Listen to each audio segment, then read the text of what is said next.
అందరికీ కళాభివందనాలు. గత 5 సంవత్సరాలుగా ఉభయ తెలుగు రాష్ట్రాల ఆహ్వాన నాటిక పోటీలు లావు వెంకటేశ్వర్లు మరియు కల్లూరి నాగేశ్వరరావు కళా పరిషత్ వరగాని వారి ఆధ్వర్యంలో నిర్వహిస్తూ వచ్చాం.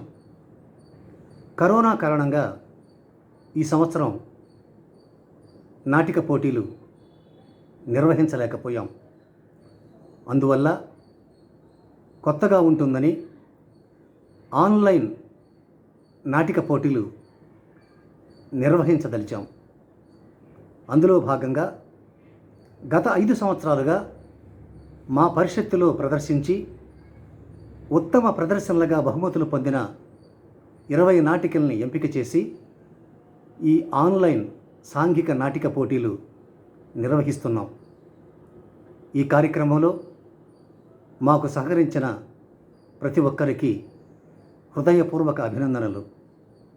ప్రత్యేకంగా మా ఈ నాటికల్ని ప్రసారం చేస్తున్న మునిపల్లె విద్యాధరకి ప్రత్యేక అభినందనలు తెలియజేసుకుంటున్నాం.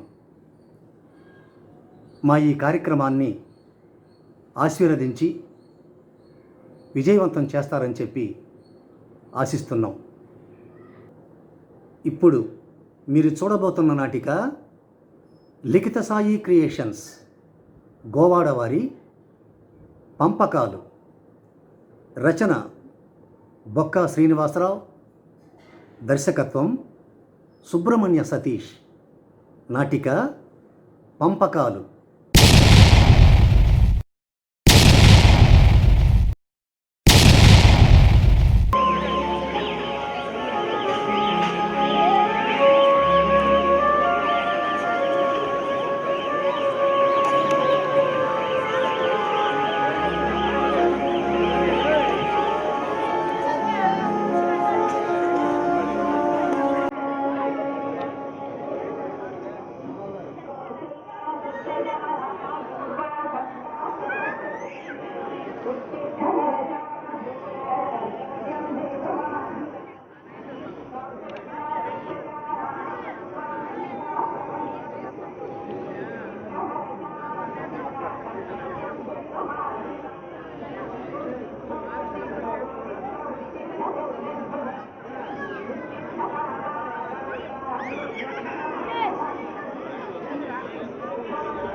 कौसल्या सुप्रजा रामपूर्वा सन्ध्या प्रवर्तते उत्तिष्ठ नरः।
దాసు,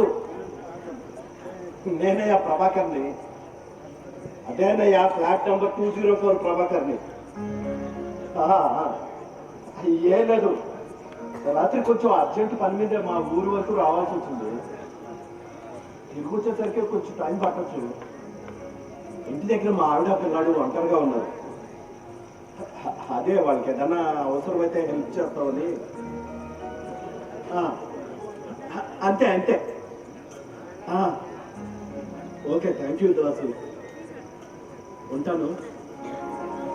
ఏంటైనా మళ్ళీ కోడికు తిండ కోసం వేసావా లేక నిద్ర పట్టక అవస్థలు పడుతూ లేసావా? పట్నవాత అలవాటు 20 ఏళ్ళైందిగా, పల్లెటూరులో ఇబ్బందిగానే ఉన్నట్టు. అలాంటి ఏం లేదు వదిన. కాకపోతే ఇల్లు గుర్తుకొచ్చింది. ఇల్లు గుర్తొచ్చిందా? మా చెల్లెలు రాధ గుర్తొచ్చిందయ్యా. ఓ వదిన, సరే నేను పోయి పాలు తీసుకొస్తాను. అట్లాగే నీకు ఇట్లా తిప్పింది.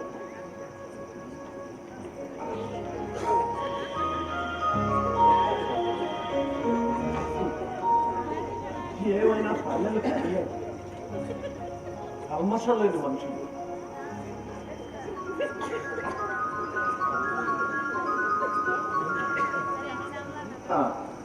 చెప్పురాదా, ఏంటి అప్పుడే నిద్ర లేచేస్తావా? ఇంకా 5 కూడా కాలేదు. లేదు, అన్నయ్య పసుపు కొమ్ములు అమ్మడానికి మార్కెట్ ఆడికాడు. మధ్యాహ్నానికి వచ్చేస్తాడు.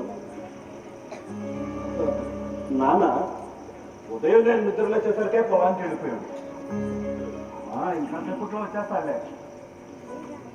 చెప్పు. అలాగే,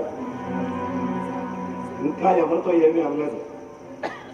కొంచెం టైం చూసుకొని వీలు చూసుకొని మాట్లాడతాను. ఒక నిమిషం లైన్లో ఉంది. అలాగే అలాగే.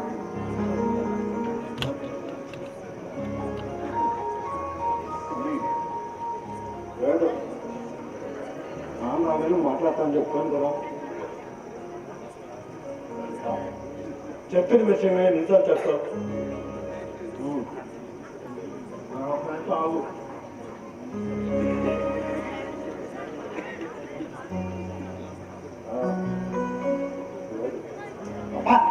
మళ్ళీ మళ్ళీ చెప్పి ఇసుకెచ్చుకో.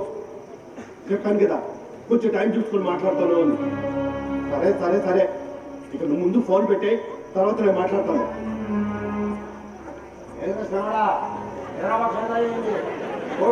అనుకుంటా. అలాంటిది ఏం లేదు నాన్న. ఈ ఊరనే కాదు, ఏ ఊరికి పోయినా ఇంతే. ఏముంది, నీ కోడల్ని మనవన్ని ఒంటరిగా వదిలేసేసాను కదా, ఇల్లు గుర్తుకొస్తుంది. ఇల్లు అయినా చుట్టుపక్కల ఎవరో ఉండరాయండి. ఉంటారు ఉంటారు.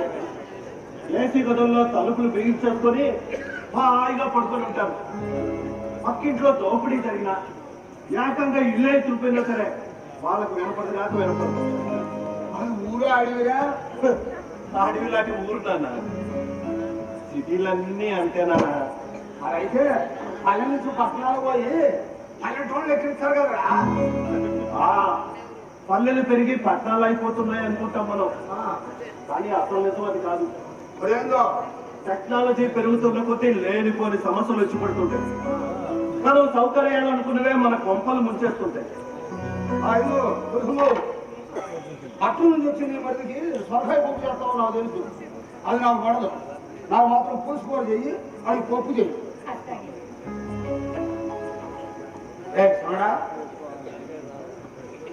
ఎందుకని కొడుకు సరిగ్గా చదివేయండి. ఇంటర్ పాస్ అయ్యాడు. మెడిసిన్ లో చేర్పిద్దాం అనుకుంటాను, సీట్ రాలేదు. ఇంకా ఈ ఏడాది లాంగ్ టర్మ్ కోచింగ్ లో చేర్పించాను. ఎంసెట్ కి ప్రిపేర్ అవుతున్నాడు. మీ అన్న కూడా సినిమాడు మహేష్ కూడా ఇంటర్ పాస్ అయ్యాడా? అదే ముదిపి చదువుకోవాలనుకున్నాడు, కోచింగ్ కూడా పోవాలనుకున్నాడు. కానీ పొలం కొనుక్కొని సరిపోయింది అడిగి. అడు కొత్తగా కూడా పొలం మీద పెట్టుకుంటాడు. వాడు నీళ్ళు కుదిరినప్పుడు చదివేసుకుంటాడు. చివరికాడికి అన్నం కూడా నేనే ఎవరికి పట్టుకొని ఇస్తుంటాం. అటు పొలం ఇటు చదువు మార్గంలో చెప్పుకుంటాము. అడవుడు అర్జుడు పోతుంటో ఇంకో చిత్రం చెప్పనా, చిన్నోడు చదువుకోటు పొలంతో కూడా సావాసం. కానీ పెద్దోడు వయసు ఆయనతోటి చిన్నోడు ఆంజనేయుడు. ఆంజనేయుడే తోకనుకో. ఇంకా చెప్పాలంటే మీ అన్న లేకపోయినా మన పొలాలకు సంబంధించిన ఏ పనైనా సింపుల్గా చేయగలరు. చదువు ఒకటే అవ్వలేదండి. అమ్మా నేను మిగిలిపోయిన పళ్ళన్నీ కూరలకు అట్లాగే చిన్నడు మహేష్కి అన్నం పడుతుంది. అట్లాగే ఇదిగో తులసిమావు ఏంటి మాయా ఆ మహేష్ గారి కమ్ము నమ్మించు పట్టు నుంచి ఆడ బాగా ఇచ్చాడు. అట్టాగే వద్దులే వదినా, నేనే వెళ్ళి మహేష్ను స్వయంగా పడుతుంది. నేను కూడా ఊళ్ళో పోయేది ఉంది, ముఖ్యంగా వీరారెడ్డిని కావాలి. వస్తాను మాయా అట్లాగేనమ్మా.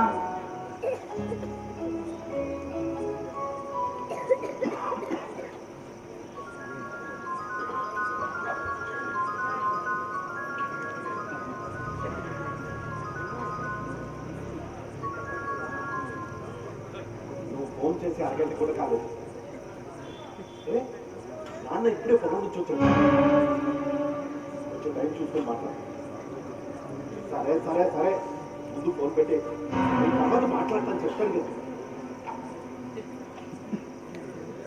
ఏంద్ర సినిమాడా ఏంటి కథ? ఏం లేదు నాన్న, ఇంటి సంగతులు మాట్లాడుతున్నాను అంతే. అవునా ఇల్లంటే గుర్తుకొచ్చింది. పట్నంలో కొంత ఏమన్నా కట్టుకున్నావా? ఎక్కడ కుదిరింది నాన్న, నెలలా వచ్చే జీతం అంతా పిల్లల చదువులకి ఇంటి అద్దెకే సరిపోతుంది. నాళ్ళ నుంచో డబుల్ బెడ్రూమ్ ఫ్లాట్ అయినా కొనుక్కుందాం అనుకుంటున్నాను. అదే మాట నీతో కూడా అన్నాను, నువ్వు కూడా పలకపోతువి. తలదాచుకోవడానికి సొంత ఇల్లు కూడా లేకుండా ఇల్లు దరిద్రమే అనుకుంటున్నాను. బాగుందిరా, చాలా బాగుంది. నెలకి 50,000 జీతం వస్తా నువ్వు దరిద్రుని అంటావు. ఏడాదికి 1,00,000 2,00,000 వ్యవసాయంలో నష్టాన్ని అనకేసుకుంటూ ఇంటికాడున్న పెద్దోడు దరిద్రుడే. కాలమహిమ. సిటీలో అసలు ఫ్లాష్ అన్నాడు అంటూ ఉండడు, నా అలాంటి తప్పిస్తే. అందుకని అదే నాన్న, ఎలాగో మన దగ్గరలోనే వాటర్ ప్రాజెక్ట్ రాబోతుంది కదా. ఎంత లేదన్నా ఎకరం 10 లక్షలు పలుకుతుంది. కాబట్టి నా వాటా పొలం నేను అమ్మేసుకుంటే ఆ సిటీలో ఇల్లు కొనుక్కోవచ్చున్నా. అంటే అది ఏ నాటికైనా నా వాటా పొలం నేను అమ్మేసుకోవాల్సిందేగా. అన్నదమ్ములు అయి పుట్టినాక ఈ ఏదో ఒకనాడు పంపకాయలు అనేవి జరగాల్సిందే కదా.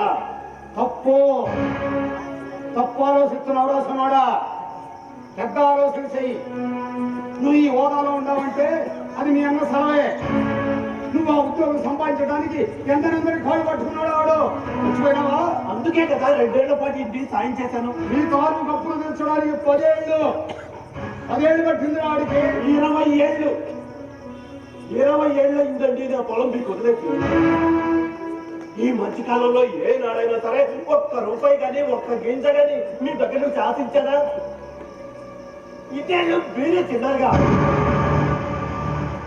ఏంద్రో ఏంది లెక్కేస్తున్నా చూడు.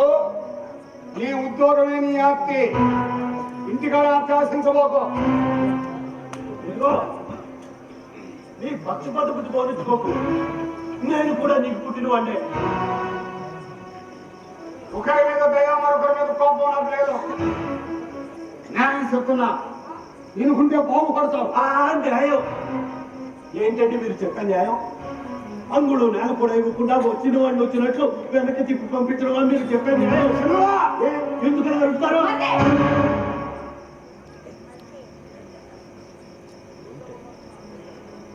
ఏంది బాధ్యత?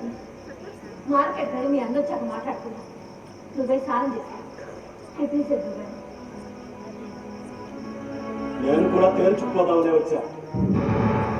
అన్నయ్య రాగానే తేలకపోతే పంచాయతీ పెట్టిస్తా.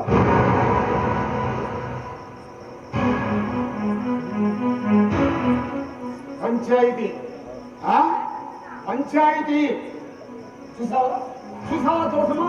వెళ్ళమంటే వాడు ఎంత మాట్లాడుతున్నాడో. మధ్యలో మా ఆడవాళ్ళు ఎందుకంటారు మా అయ్యా? కాకపోతే ఇది వీడి గుర్తు అనుకున్నావా? లేదు, ఈ ఆలోచన ఈడిదే అయితే పరువుగా బతుకుతున్నాడు బజార్కి వెళ్ళవలసి వస్తాడా? మీరు ఆవేశపడకండి. వస్తాడు. ఆడ ఎర్రబాగులోడు. తమ్ముడంటే వాడికి ప్రాణం. ఒక్క మాట కూడా నీడు. వాడికి కావాల్సింది చిటికలో అమర్తాడు కానీ ఆడి ద్వారా అయ్యే సహాయాన్ని కూడా వాడికి తీసుకోడు. మీ చిన్నోడు ఇంటర్ గురించి అవన్నీ ఇప్పుడు ఎందుకులే మా అయ్యా? ఇప్పుడే కావాలి. నీ 2 పిల్లల్లో ఒకనైనా వాడు చదివించి ప్రయోజకుడి చేస్తానని నువ్వెంత ఆశపడ్డావా లేదా?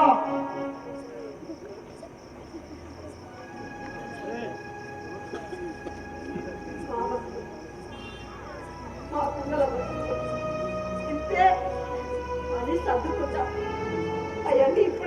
అయ్యా ఇప్పుడే కావాలి. ఏ వెళ్ళడానికి తెలియకుండా అన్నదమ్ములు సాయం చేసేవాడు ఎంతమంది లేరు. సంసారాన్ని ఆదుకోలేదు. పట్టణంలో ఉన్న చెల్లెలి కుటుంబం కలిసి ఏనాడైనా చూశాడా వీడు? మనం ఏదన్నా పని చెప్తే అప్పుడు పోయేవాడు. వీడంతడు వీడు ఏనాడైనా చెల్లెలు పేదలుగా పెంచి రైపుట్ట పెట్టలేదు. 2 బోర్లు పాడై 3వ బోరుగా నీళ్లు వల్ల మోటార్ నైపుచ్చమని పాదై పడ్డా పలకలేదు.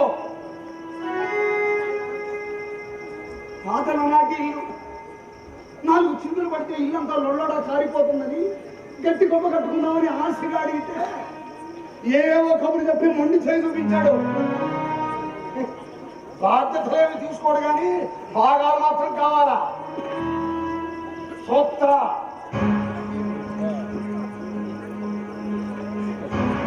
వీడి పక్క ఏ పెద్ద మనిషి వచ్చి చెప్తాడో అది సొంత. పంచాయతీ అంటే పంచాయతీ నాకు ఎలాంటి పంచాయతీ లేదండి.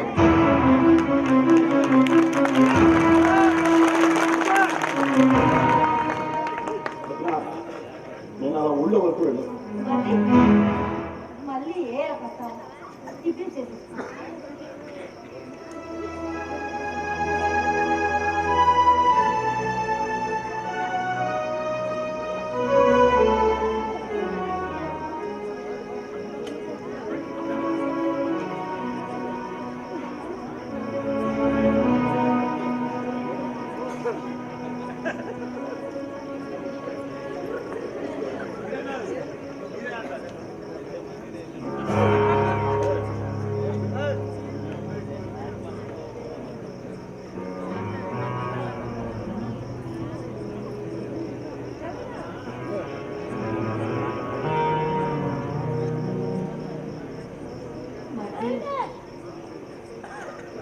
మరి నాదో చిన్న కోరిక అయ్యా. చెప్పండి. వెళ్తూ ఒకసారి చిన్నోడు మహేష్ని కూడా చూసిపోతామని. తప్పకుండా వదిన. ముందు మహేష్ని కలిసాకే ఆ తర్వాతే ఊళ్ళో కలిసి. ఓ మాట చెప్పడం వదిన, నేను కేవలం ఆస్తి పంపకాల కోసం వచ్చాను కానీ ఆత్మీయతలు అనుబంధాలు తెంచుకుపోవడానికి రాలేదు వదిన.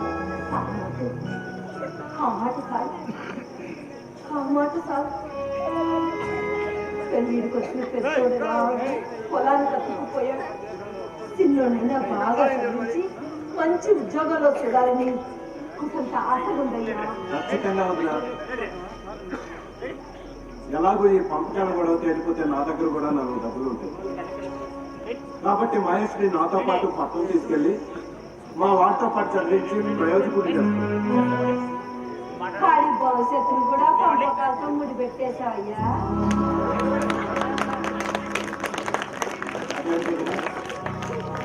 మా అన్న కొడుకు నాకు కొడుకే. నాకు మాత్రం ప్రేమ ఉండదా? అయినా ఎంత మనసున్నా డబ్బు కూడా ఉండాలి కదా. ఏదో నా ఆత్మ కొద్ది అడిగా. వాడి భవిష్యత్తు కలుసుకుంటేనే గుండె తరుకుపోతుందయ్యా. కోడి కుద కంటే ముందే విసిరి పొలం పోతాం. ఆ పని ఈ పని చూస్తుంది. మధ్య మధ్యలో పుస్తకాలతో కొట్టి పడుతుంటాడు. ఆ భగవంతుడికి బుర్రైతే ఇచ్చాడు కానీ రాత్రిలా రేపు మనం ఇండిపోయినా వదినా, ఇంకెప్పుడు అలా మాట్లాడదు. అయినా అసలు ఇప్పుడు ఏమైంది? నేను మిమ్మల్ని విడిచిపెట్టి వెళ్ళిపోయి 20 ఏళ్ళు దాటిపోయింది. అంత మాత్రం చేత మన మధ్య ప్రేమలు అనుబంధాలు ఆప్యాయతలు ఏవి తగ్గిపోలేదే? చూడదునా, మనం అంతా తెలుగువాళ్ళు. మీరిక్కడ నేనక్కడ. ఉద్యోగం వెతుక్కుంటూ నేను రాజధానికి వెళ్ళిపోయాను. ఇప్పుడు 2 రాష్ట్రాలుగా విడిపోయాం. ఓ మాట చెప్పడం వదినా, మన మనసులు విడిపోయినంత వరకు మనల్ని ఎవ్వరూ విడతీయలేరు వదినా. పెద్ద పెద్ద మాటలు చెప్తున్నా, ఒక్క ముక్క అర్థమైతే మీకే కాదు, ఈ 2 రాష్ట్రాల్లో ఉన్న తెలుగు వాళ్ళకి ఎవ్వరికీ అర్థం కాలేదు. ఆయన అందరూ అర్థమైనట్లు నటిస్తున్నారు. వదినా, నేను మళ్ళీ చెప్తున్నాను, నేను కేవలం ఆస్తి పంపకాల కోసం వచ్చానే కానీ ఆత్మీయతలు అనుబంధాలు తెంచుకుపోవడానికి రాలేదు అని.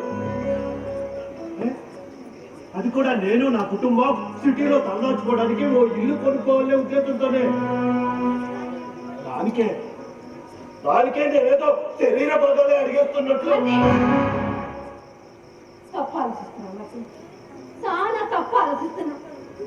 నీకు చెప్పేంత దాన్ని కాకపోయినా నాకు తోసిన చెప్తాను విను. పొలానికి వచ్చినట్టే పొలంతో పెనవేసుకుపోయిన శరీర భాగాన్ని పంచినట్టే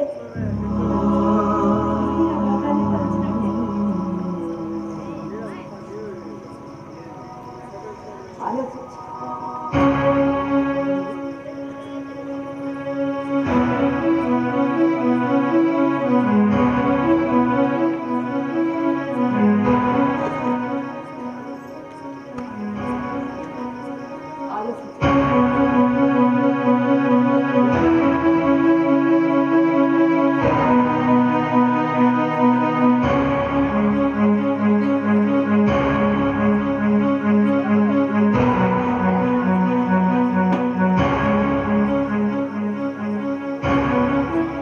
అవును,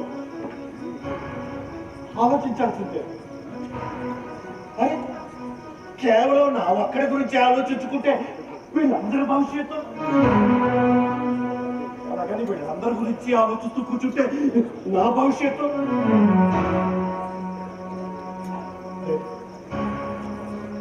రెండు కావాలి, అది కుదరదు. ఏది వదులుకోలేదు, అది జరగదు.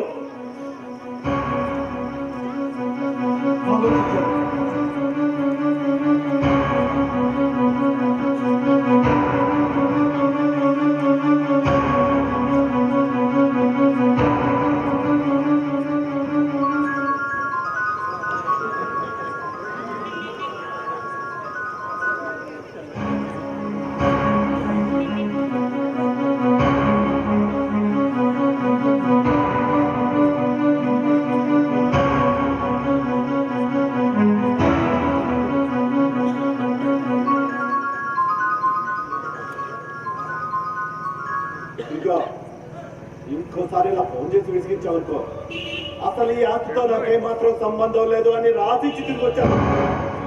అర్థమైందిగా? ఫోన్ పెట్టేయి.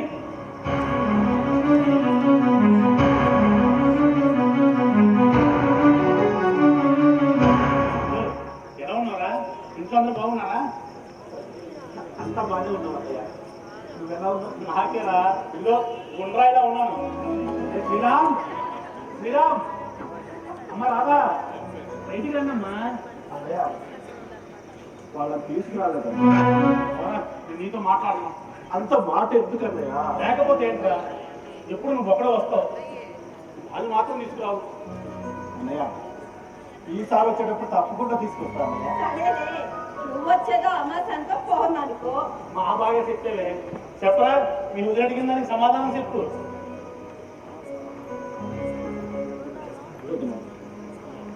సీతారాములు లాంటి మీ ముందు నేను ఏం మాట్లాడగలను చెప్పు. అయితే లక్ష్మణ్లా ఉండు. నువ్వు మాకు లక్ష్మణ గీత గీయకుండా మేము తీసిన గీతలోనే ఉండు. అదేనయ్యా, మేము పెట్టే టిఫిన్లు పప్పులు మీ పట్టులా లేకపోయినా తినాల్సిందే అంటున్నా. ఓహో, అంతేనే వదనా? నేను ఇంకా ఏదో అనుకున్నాను వదనా. ఏనాయనా, నాకు తెలిసిన కొద్దిపాటి రామాయణ జ్ఞానాన్ని వాడాను అంతే. ఏమో వదనా, ఈ పంపకాల సంగతి నువ్వు అమ్మాయికి ఎక్కడ చెప్పేస్తావో అనుకునేసరికి గుండెలు దద్దలాడిపోయాయి. ప్రాణం పోయినంత పని అయిందనుకో. నీకు ఆ భయం ఒక్కడే. నా నోటితో నేను మీ అన్నయ్య చెప్పాను. నువ్వే ధైర్యం చేసుకొని చెప్పా. నేనే ధైర్యం చేస్తాను, నేనే ధైర్యం చేస్తా అన్నయ్యతో చెప్తాను. వదినప్పుడు మాట్లాడే లేదా? అయ్యాయి, ఇక మీ రామలక్ష్మణులు మాట్లాడుతున్నారు.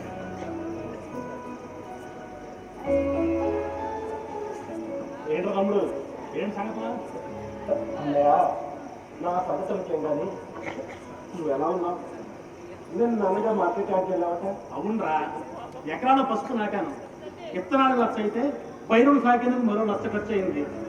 కొమ్ములు తవ్వి రుద్ది ఉడకపోసి మార్కెట్ తీసుకెళ్లేసరికి మరో 6 లక్షలు ఖర్చు అయింది. విత్తనం విత్తేటప్పుడు మార్కెట్ రేట్ 50,000 ఉంటే ఇప్పుడు 25,000 పడిపోయింది. ఈ ఎకరా మీద 2 లక్షల పైగా నష్టం వస్తుంది. మిరప్పంట కూడా అట్టానే ఉంది. 25,000 నుంచి 5,000 దిగిపోయింది. చాలా చిత్రంగా ఉంది అన్నయ్య. అసలు ఈ ఏడాది పసుపొడి పాకెట్ల మీద కానీ మిరప్పొడి పాకెట్ల మీద కానీ ఒక్క రూపాయి కూడా తగ్గలేదంటే నమ్ము. ఇందులో నువ్వు అనుకున్నది చిత్రాయన లేదురా, ఇది మామూలే.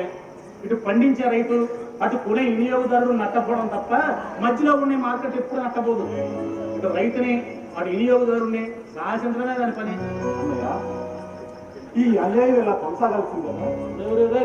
గట్టిగా నువ్వు ఎవరినంటే నన్నన్న మాట నిన్ను అంటారు. అదేరా ఎల్లి బాబులోడా అని. చూడు, వ్యాపారంలో నష్టం వచ్చే సూచనలు కనిపించినా అచ్చి రాకపోయినా వెంటనే వ్యాపారాన్ని మార్చేస్తారు, లేదా కిటుకులు పథకాలు ప్రవేశపెట్టి ఉన్న వ్యాపారాన్ని పెంచుకుంటారు. కానీ నష్టం మొత్తంగా తెలిసిన ఎదురొచ్చే వరదకు ఎదురెళ్ళి మరి ఆప్యాయంగా కౌగిలించుకునేవాడేరా రైతు అంటే. కిటుకులు కొరక ఉండవు. ఆ కిటికీలు ఉంటే కావలసిన సమయానికి వానలు కురిపించవచ్చు. ఆ పథకాలు ఏముంటే కావలసిన ధరకే పండిన పంటను కూర్చొని అమ్ముకోవచ్చు. కానీ ఇక్కడ ఏమీ లేవు. రక్తం మాత్రమే ఉంటుంది, ప్రతిఫలం ఆశించకూడదు. బహుశా కృష్ణ భగవాన్ అర్జునుడు గీతోపదేశం చేత కర్మన్నే వారి కాస్తే మా పరేసు కదాసన అని చెప్తుంది. మహాభారత రైతులు ఇంకెప్పుడు అంతే, అలాగని సరిపెట్టుకోవాల్సిందే. అన్నయ్య, అన్నట్లు పెద్ద రమేష్ అడి నిన్న నీతో పాటే మార్కెట్ ఆడుకొచ్చాడన్నదే. అవునరా, మార్కెట్కి వెళ్ళేసరికి పసుపు ధర మరింత తగ్గిపోయింది. ధర ఏమైనా పెరుగుతుందో నాస్తూ ఆడక్కడి నుంచి వచ్చాను. నువ్వు వచ్చావు చూసి. అన్నయ్య, నీతో ముఖ్యమైన విషయం మాట్లాడాలి. అది అది చెప్పు. అది నీ తమ్ముడు చూసిన ఆనందలో నీకు ఆకలేదు రాని. నీ తమ్ముడు యాడిపోదని వచ్చి కాస్త తెంగి ఏంటో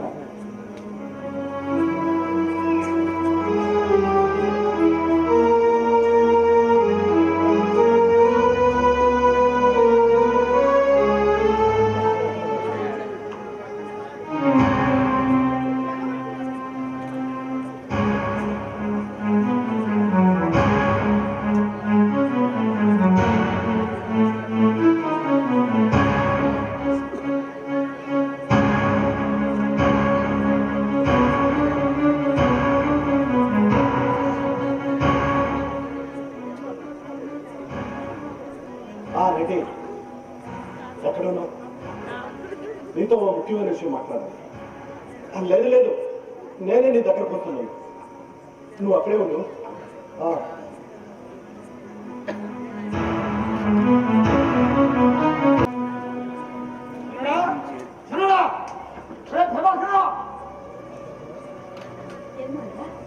ఏంటంత కోపంగా ఉన్నా? ఉన్నదేం చేయమంటా? మరిది మరిదంటూ చిన్నప్పటి నుంచి దానం చేసుకో. పెరిగి పెద్ద వాడు ఏం చేస్తున్నాడో తెలుసా? ఏం చేస్తున్నాడు? ఏం చేస్తున్నాడా? ఇంటింటికి తిరిగాడు సోది చెప్పుకుంటాడు. పంచాయతీ పెట్టిస్తాంట, పంచాయతీ. మంచిగా మాట్లాడుతున్నా అయ్యా. ఏంది ఏంది నువ్వు మాట్లాడేది? ఇదంతా నీకు తెలుసు, నాకు తెలుసు. వదిన ఎందుకు తొలిలాగా కడుపులో పెట్టుకుంటాను కూడా తెలుసు.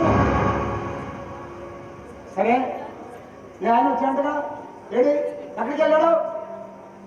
వచ్చాడు, వాళ్ళిద్దరూ మాట్లాడుకున్నారు. కానీ నేను కూడా ఆయనతో ఆ విషయం చెప్పలేకపోయాను. చెప్దామని అనుకున్నాను, కానీ ఆయన చూడగానే నాకు అంత ధైర్యం లేకపోయింది. నువ్వైనా వాడు చూడ చేరేసావా లేదా? భయం వేసింది అయ్యా, చెప్పలేకపోయాను. నువ్వు ఒక దగ్గర ఇచ్చివి, వాడు ఒక దగ్గర బాగున్నాడు. జాలి కరుణ ఆప్యాయతలని నెత్తి మీద పెట్టుకుని తిరుగుతుంటాడు. తమ్ముడు ఎంత క్రూరమైన ఆలోచనతో వచ్చాడే, ఎట్లా బసి కడతాడే? సరే, రమేష్ ఇంటికి వచ్చాడా? రాలేదు, మార్కెట్లో ధర తగ్గిందని పెద్దోడు అక్కడి నుంచి వచ్చాడు. నీ పెద్దోడు సంగతి సరే, మరి నా పెద్దోడు సంగతి ఏంది?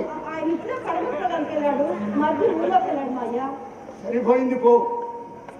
నేను తూర్పురం నుంచి వచ్చాను. ఇప్పుడు అన్నీ నేను సాగులు సావాలన్నమాట. సరే, సాగుకి సత్తానా?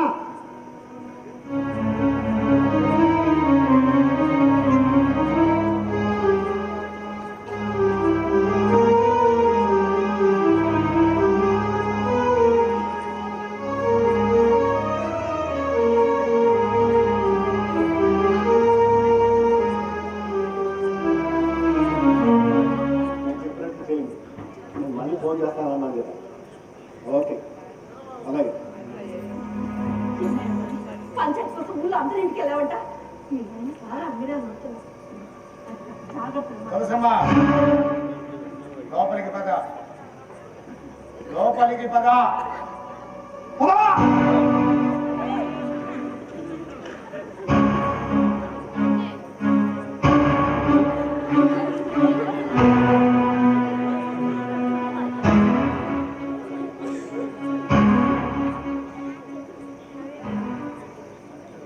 ఏంద్ర సినోడా, పంచాయతీకే ముఖ్యావా?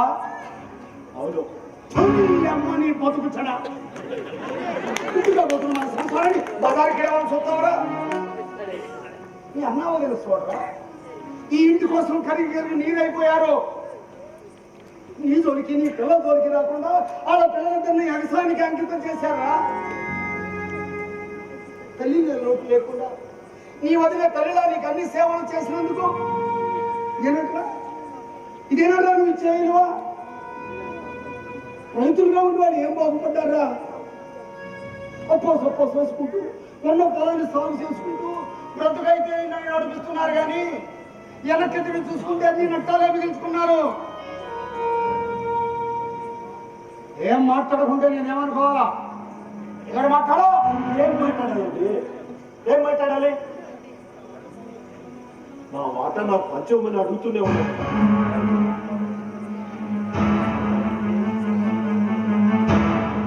ఇదే నీ ఆఖరి నిర్ణయమా? అవును. సరే, నాకు సాయం చేస్తావా? నాకు సాయం చేస్తావా? ఏం చేయాలో చెప్పండి. ఆ పంపకాలు పడలేదు, గుట్టుగా మన ఇంట్లో మనమే తెలుసుకుందాం.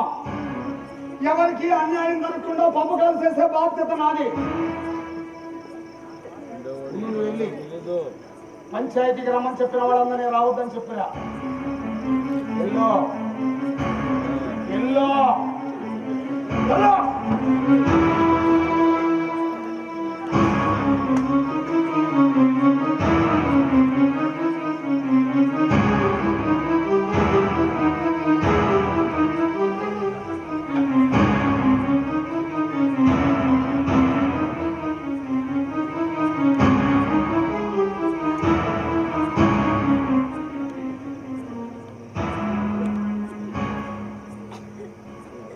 ఏంటి, మనం ఎవరెవరినైతే పంచాయతీకి రమ్మన్నామో వాళ్ళందరినీ రావద్దో చెప్పు. ముందు నేను చెప్పింది చెయ్యి. నేను మళ్ళీ ఫోన్ చేస్తాను.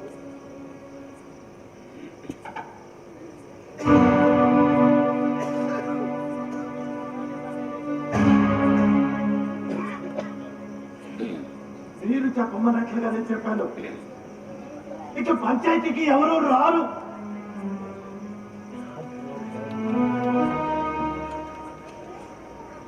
అరే, కాస్త నా బాధ కూడా అర్థం చేసుకోండి. నా ఉద్యోగానికి నా స్థాయికి తగ్గట్టుగా ఓ సొంతింట్లో బతకాలనుకోవడం కూడా పెద్ద తప్ప. నువ్వు బతకాలనుకోవడం తప్పు కాదు, కానీ ఎదుటి వాడిని చంపి బతకాలనుకోవడం తప్పు. నీ తీరు చూస్తే పచ్చుకున్న 2 రెక్కలు ఒక రెక్క లాగేసుకుని ఇంకో రెక్క ఉండగా హాయిగా ఎగురని పచ్చిని ఓదాడుతున్నట్టుగా ఉంది. ఎంతైనా చదువుకున్నాడు కదా. చదువుకున్నాడు కాబట్టే మనకన్నా పైన ఉన్నాడు నాన్న. పైనే ఉన్నాడు, మన నెత్తి మీద ఉన్నాడు. పరిస్థితుల్లో వామనుడా ఇప్పుడు మనం తొక్కడానికి సిద్ధంగా ఉన్నాడు. చచ్చా, నా తమ్ముడు అలాంటి కాదు, నేను నమ్మను.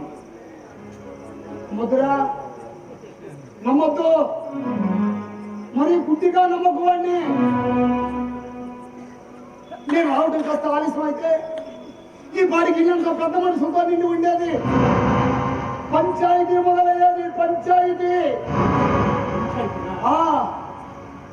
తమ్ముడు, ఏంట్రా ఇది? నాన్న చెప్పిన నిజమేనా? నిజమే. ఇప్పుడు అంత అవసరం వచ్చిందిరా? అవసరమైంది అంత నిదానంగా అడుగుతాడు ఇంద్రా. సమాధానం చెప్ప. నానాడు చిన్నాడు, నువ్వే నీకు పెద్దగా చెప్పు. వాడు చిన్నాడంటే ఎర్రి వాడున్నాడా?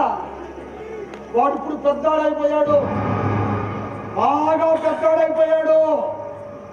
చూడు, నలుసు కంటికి కనిపించిందైనా కంట్లో పడితే కన్నే కనిపించదు. ముప్పు తిప్పలు పెట్టి కళ్ళ నీరు రప్పిస్తుంది. చిన్నాడు ఇప్పుడు నలుసైపోయాడు, మన కళ్ళలో నీళ్లు పెట్టిస్తున్నాడు.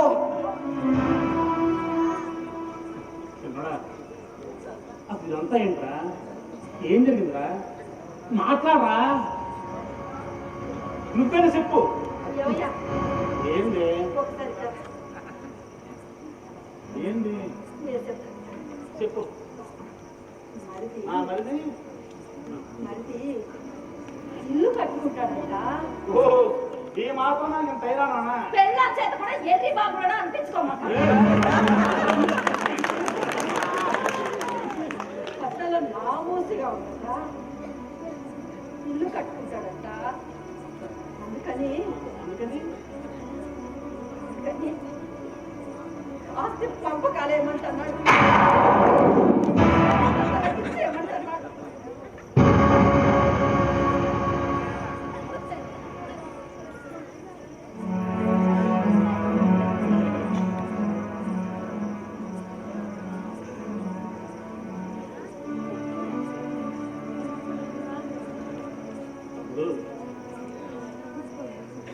గురించి చెప్పింది నిజమేనా?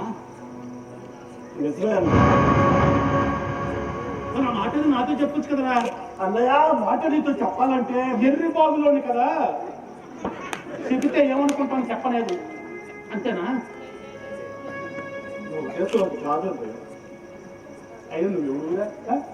నా తమ్ముడివి, నీ కాల్చిన వాట లేకుండా ఎట్టా పోతుంది? నీ వాడ గురించి నేను ఆలోచించుకుంటాను రా.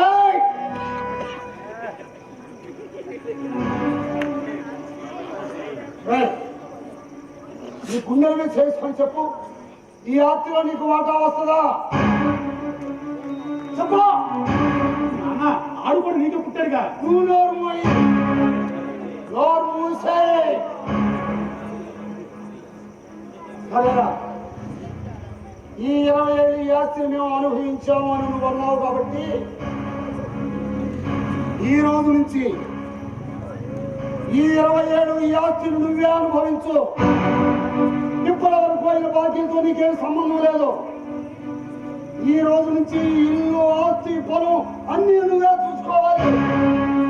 లాభం వచ్చినా నష్టం వచ్చినా నీదే బాధ్యత. అంటే ఏంటి? సిటీలో బంగారం లాంటి ఉద్యోగం మానేసుకొని వచ్చి నేను ఇక్కడ బట్టలు పిచ్చుకోవాలంటారా? మొత్తం వేసుకుని పోవాలి.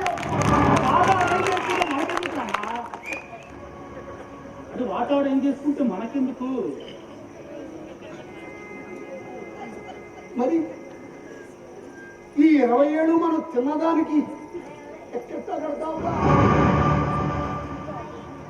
ఆ మాట అనలేదు కదా నాన్న. అన్నాడు నాన్న, అన్నాడు. ఎవడే అన్నాడు? 20 ఏళ్ళయింది నా పొలాన్ని మీ కొద్దులు పెట్టి.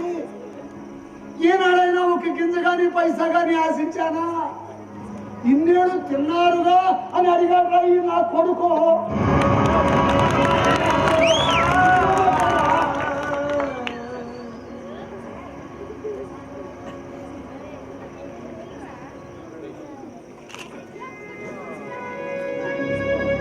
ఇన్నాళ్ళు పొలానికి ఏం చేశాము, ఏం పండించుకున్నామో, ఏం మిగుల్చుకున్నామో ఇక్కడ ఉన్న అందరికీ, ఈ ఊరందరికీ తెలుసు.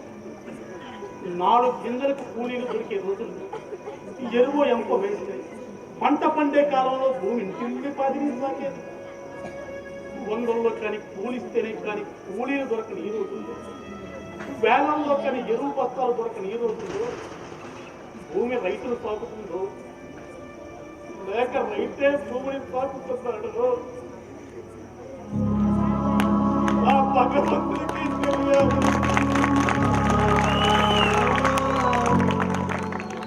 ఎన్నాళ్ళు పొలానికి కాయలు ఉండలేక తెచ్చాం. చెట్లు చెడిపోకుండా, వాడకు నేల కోత పడకుండా, కప్ప చెట్టు పడకుండా, తుంగ బలపడకుండా, గరికినట్టు నల్లుకుపోకుండా కంటికి రెప్పలా కాపలా కాసి కాసి ఓపిక చచ్చిపోయింది. చిలుకపడితే నీరు ఇంట్లో వచ్చి గింజ తడిసిపోతుందని బెంగ. ఇంటికాడుంటే కరెంట్ వచ్చిందేమో అని మోటార్ కాడుంటే కళ్ళల్లో గొడ్లు తరబడతాయేమో అని బెంగ.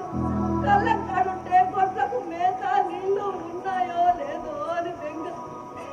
రైతు బతకాలి బెంగే కదయ్యా. చాకిరి చేసి చేసి అలసిపోయి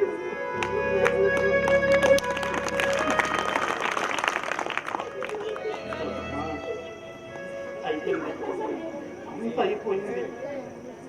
కాకపోతే ఒక్క బాకీ మిగిలిపోయింది. అవును, తమ్ముని బాకీ తీర్చాలా, ఎట్టయినా తీర్చాలా. పొలాన్ని కౌలుకి తీసుకుంటే ఏడాది క్రితం ఒప్పందం తీసుకుంటాంగా, అలాగే 20 ఏళ్ళు నా తమ్ముడు పొలానికి నేను కౌలు కట్టి తీరాల్సిందే. ఎర్రి బాగులోటి కావచ్చును కానీ ఆట పడేటోటి కాదురా. ఇక నువ్వన్నావు, రేపు మీ ఆవిడనొచ్చు, తర్వాత నీ పిల్లలు అనొచ్చు, తర్వాత ఈ ఊరే అనొచ్చు. కాబట్టి నీ కౌలు కట్టి తీరాల్సిందే. ఉంది పరిహారం. పరిహారమే ఈ 20 ఏళ్ళు నా తమ్ముడుకు జరిగిందంటూ నా నష్టానికి పరిహారంగా ఏమిస్తారయ్యా? చెప్పయ్యా, ఏమిస్తారు? 20 ఏళ్ళు లెక్క కట్టి డబ్బులు వీడి ముఖాన్ని కొడతారా? ఇన్నేళ్ళు లాభం అన్న మాటే మర్చిపోయి నష్టాన్ని నెత్తి మీద వేసుకొని తిరుగుతున్నావు. భూమికి ఇవ్వలేని రోజుల్లో ఎవడో మాట్లాడు ఇది నా భూమి అని. అదే భూమికి ఒక్కసారిగా ఇరువు పెరిగిపోయేసరికి ప్రతివాడు తయారవుతాడు ఇది నా భూమి అని. చెప్పడా, భూమిని పెంచుకోవాలే కానీ పంచుకోకూడదు, అమ్ముకోకూడదు. చేస్తున్నాడా? అప్పులు అయ్యాయనో, అవసరానికి డబ్బు చాలలేదనో నీలాగా అనుకొని ప్రతి రైతు ఈ భూమిని అమ్ముకుంటూ పోతే ఈ రోజు పండించుకోవడానికి అసలు భూమి మిగిలి ఉండేదే కాదు. కదోడా, ఇంతకాలం నుంచి మన భూమికి ఏం చేశాడో అడుగు. అడగరా? నువ్వు అడగలేవు. కనీసం ఫీల్డ్ ఉద్యోగం చేసేవాడు కూడా తన ఉనికి దెబ్బ తగిలే పరిస్థితి వస్తే ఆ వేసాన్ని కూడా నిలదీయగలడు. కానీ ఎవరిని నిలదీయలేని దౌర్భాగ్య స్థితిలో ఎవడైనా ఉన్నాడంటే అది ఒక రైతే.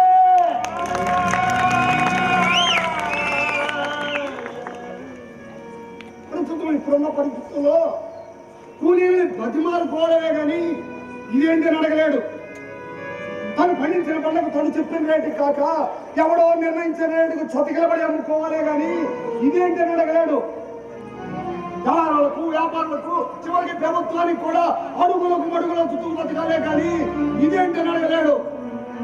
అట్లాంటిది తగులమ్మంటూ పంపకాలకు వచ్చి నేను కూర్చోబెట్టి ఇప్పుడు పంపకాలు రావడం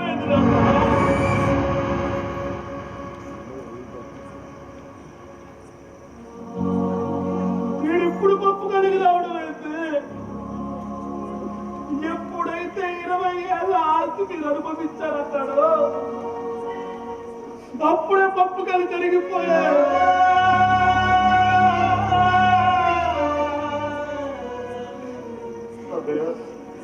మీరు నన్ను తప్పుగా అర్థం చేసుకుంటున్నారు. ఇంకేం మాట్లాడకురా. అరే చిన్నోడా, నువ్వు పంపకాలు అడిగినందుకు, ఆస్తులు వాటాడినందుకు నాకు బాధ లేదురా. ఈ అన్నయ్యని అర్థం చేసుకున్న తింటేనా ఆడి బాధపడుతున్నాను. అదే నేను తట్టుకోలేకపోతున్నాను రా, తట్టుకోలేకపోతున్నాను.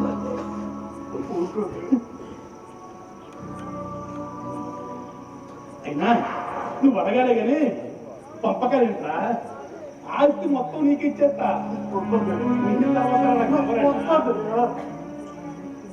కాబట్టి పంపకాలు లేవు, పంచాయతీలు లేవు, ఆస్తి మొత్తం మీ ఇంటితో సహా నీకే ఇచ్చేస్తున్నాను. ఈ క్షణమే కట్టు బట్టలతో భార్య బిడ్డలతో బయటికి వెళ్ళిపోతున్నాను. తులసమ్మా,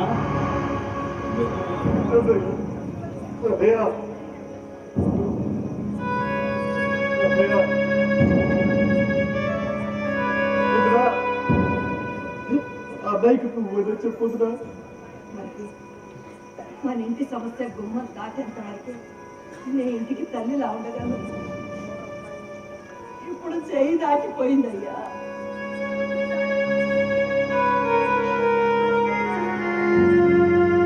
రాముడు వెనుక సీత బతుకున్నాడు, కాకపోతే నువ్వే లక్ష్మణుడి కాలేకపోయావు.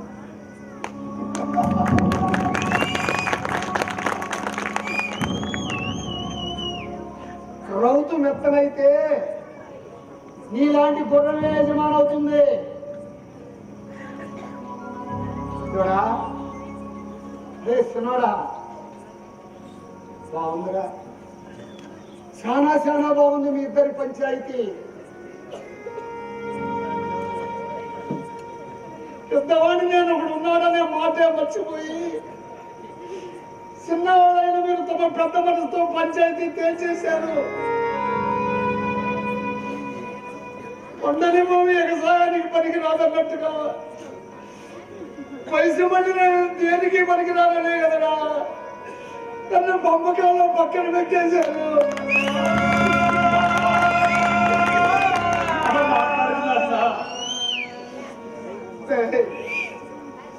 ఆనాడు రాముడు లేని రాజ్యంలో ఉండలేవని ప్రజలెలా వెళ్ళిపోయారు. ఈ రాముడు నేను ఇంట్లో నేను ఉండలేనురా, నన్ను కూడా నీతో తీసుకున్నారా.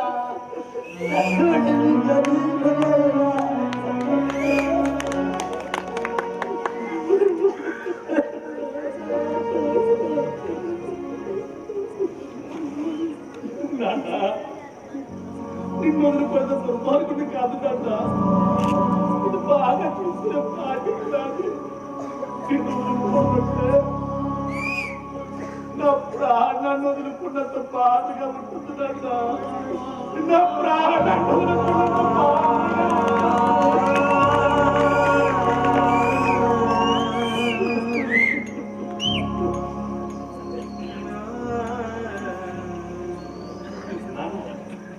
ఈ రాఘవుడు ఎప్పుడు నీ వెనకే నాన్న, ఈ రాఘవుడు ఎప్పుడు నీ వెనకే. పదలన్నా వెళ్ళిపోతాం.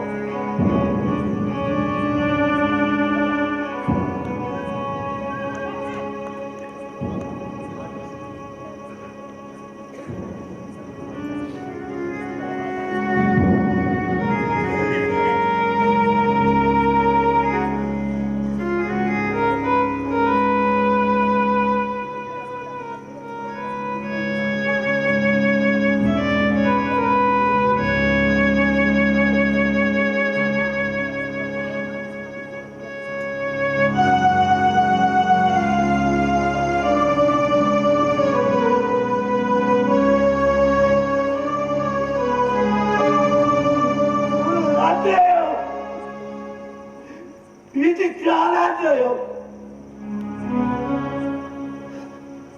చిన్నవాళ్ళు తప్పు చేస్తే సరిదిద్దాల్సిన పెద్దవాళ్ళు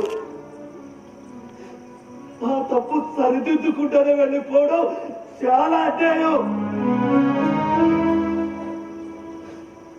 అమ్మా, బిడ్డ తప్పు చేస్తే తల్లి కడుపులో దాచుకుంటుంది అని చెప్తారే,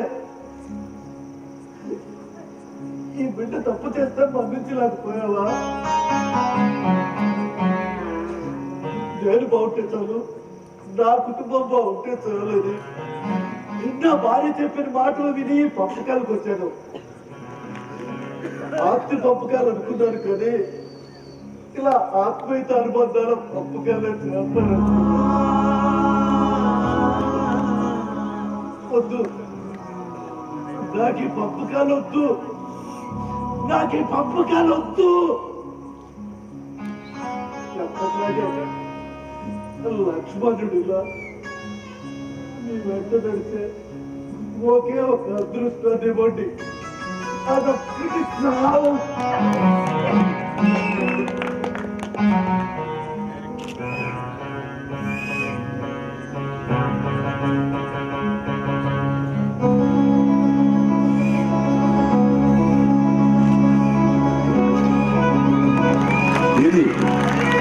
సాయి శ్రీ క్రియేషన్స్ గోవాడ షుగర్స్ వారి నాటిక పంపకాలు.